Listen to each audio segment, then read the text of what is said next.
Yaşlığa yardım beriş. Bismillah, elhamdülillah, ve salatu ve selamu ala Resulillah. Tüvendi diktanlağa Şeyh Salih Fawzan Hafizahullah'ın yaşla duç kelgen mesele ve ulanın İslam'daki çağrıları risalesinden 3. bab yaşlığa yardım beriş demisini okuyumuz inşallah.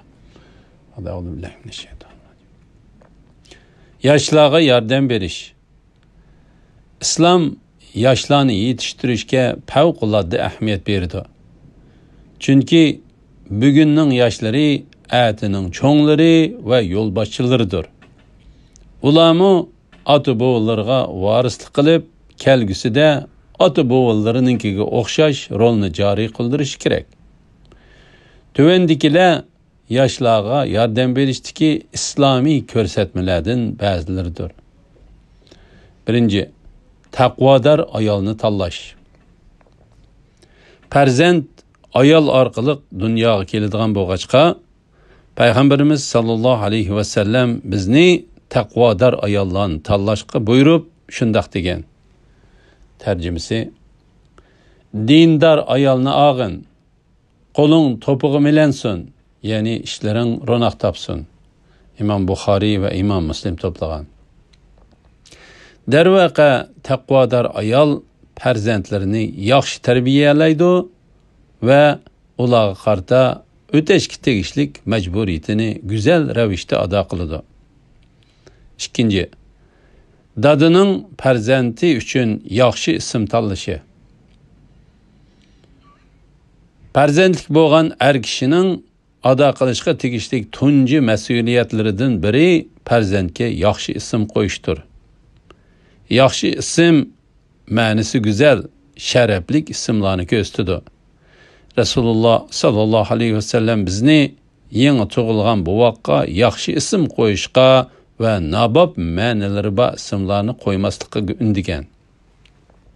Uchinchi, dadining bolasi uchun aqiqa qilishi. Islom dini dadini Allah'ın farzand ato qilganligiga shukr qilish yuzidan aqiqa qilishga buyurgan bo'lib, aqiqa qilish ta'kidlik sunnatdir. Bu ish balaga bo'g'izlangan qo'yning go'shidan va shuningga yondashtirilgan ziyofatdan halqigan darajada ijobiy ta'sir ko'rsatadi.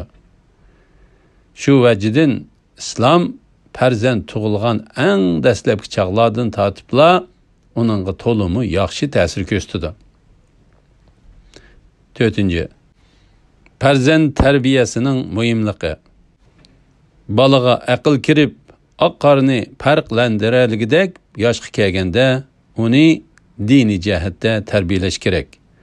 Bu vaqtda Rasul sallallohu alayhi vasallam shundoq degan.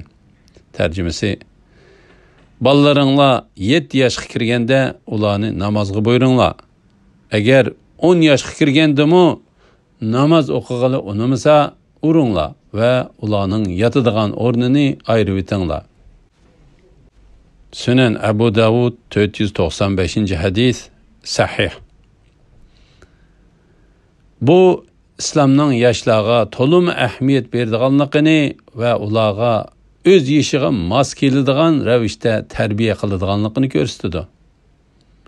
Rasululloh sallallohu alayhi vasallam shundoq degan. Tarjimasi: har qanday bola islomiy fitrat ustiga tug'iladi. Keyin ota-onasi uni Yahudi, Nasara yoki Majusi qilib tarbiyalab chiqadi. Muslim 2658-hadis. Agar ota-onalar farzandlarining fitratini qo'g'dab qola olsa, mazkur fitrat tabiiy holda yaxshilikqa, jumladan barliq Qur'on, sunnat ko'rsatmalariga moyil bo'ladi. Halbuki agar ota-onalar farzandlarining fitratini qo'g'dashga kuch chiqarmasa, bo'shang va nabob tarbiya bolalarning fitratini buzib yetadi. Agar dada Yahudi, Nasara yoki Majusi bo'lsa, bolalar shu dinda o'sib yetiladi-da, islomiy fitrati salbiy ta'sirga uchraydi. Halbuki agar dada solih musulmon bo'lsa, bola Allah subhanahu va taala uning ata qilgan sog'lom fitratni kuchaytiradigan ravishda tarbiyalandida uning fitrati borgan sari jonlanib kuchaydi. 5. Ota-onaga itoat qilishning farzligi. Yoshlar kichik yoshidan boshlabla ota-onasiga itoatchan qilib tarbiyalanish kerak. Alloh agar ota-onaning har ikkisi yoki biri yashinib qolsa, farzandlarni ularga hurmat, ehtirom bilan muomala qilishga buyurgan. Farzandlar ota-onalarining ularni kichikligida qandoq beqib cho'ng qilganligi to'g'risida o'ylanish kerak. Bu vaqtda Alloh subhanahu va taolo shunday degan. Tarjimasi: Rabbing faqat uning o'ziga ibodat qilishinglarni va ota-onanglarga yaxshilik qilishinglarni buyurdi. Ularning biri yoki ikkilisi sening qo'l ostingda bo'lib yashinib qolsa, ularga uf demagin. Ya'ni malollikni bildiradigan shunchalik so'zni qilmagan. Ularni do'shkallamagin. Ularga hurmat bilan yumshoq so'z qilgin. Ularga kamoli mehribonlikdan nihoyatda kamtar muomalada bo'lgin va ey Rabbim, ular meni kichikligimda tarbiyalaganidek ularga marhamat qilgin degan. Sura Isro 23-24-oyatlar. Oyatdagi yadroliq nuqtalardan biri Alloh subhanahu va taolaning kama robbayani sag'ira tarjimasi. Ular meni kichikligimda tarbiyalaganidek degan so'zi bo'lib, bu ota-onalarning farzandlari kichik vaqtida ularga yetarlik darajada ko'ngil bo'lishi kerakligini ko'rsatadi. Bu nuqul holda yemak-ichmak, kiyim-kechak va boshqa moddiy ehtiyojlarni qamdashni ko'rsatmasdan, texmo bakrak farzandlarning ma'naviy ehtiyojini qondirishni ko'rsatadi. Farzandning fitratini qo'g'dab qilish ehtiyoji muqarrar holda oliy fazilatlarga turtki bo'ladi va bu xil fazilatlar farzandning vujudiga o'rnab toki hayotining oxirigacha uningga hamroh bo'ladi. Balaning jismoniy ehtiyojlarini qondirish bilan cheklanish muqarrar holda balani buzib qo'ydi. Balalarni yeb ichishga maftun qilib, ularning istaklarini qondirishga kuchash sog'lom tarbiyani kupukka aylantirib, balalarning hayvonlarga o'xshash ma'naviyati puchaklashgan holda yashashiga sabab bo'ladi.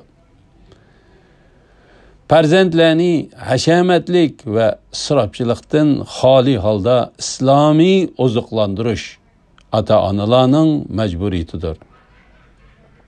Bu xil moddiy oziqlantirish balalarning quramiga yetganda o'zlarining balalik chog'larini, ya'ni ota-onasining o'ziga singdirgan ajr mehnatlarini aslishiga va Rabbirhamhuma kama robbayani sag'ira tarjimasi: ey Rabbim, ular meni kichikligimda tarbiyalaganidek ularga marhamat qilgin deyishiga turtki bo'la oladigan ma'naviy oziqlanishga yondashib kelish kerak. Alhamdulillah, yuqorida Shayx Favzan hafizahullohning yoshlar duch kelgan masalalar va ularning islomdagi choralari risolasidan 3-bob yoshlarga yordam berish temasini oldinglar. Kelar qitimda yoshlar duch kelgan masalalar va ularning sabablari temasini o'qiymiz inshaalloh. Sallallohu alayhi Muhammad va ala alihi va sahbihi va sallam. Assalomu alaykum va rahmatullohi va barakatuh.